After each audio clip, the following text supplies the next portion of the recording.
ब्रह्मुरारिसुरार्चितलिङ्गं निर्मलभासितशोभितलिङ्गं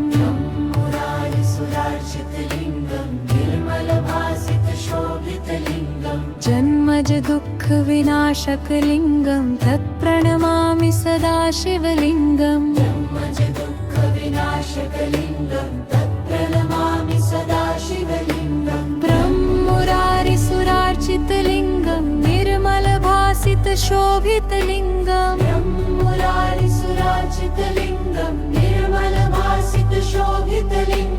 जन्मज दुःखविनाशकलिङ्गं तत्प्रणमामि सदा शिवलिङ्गम्।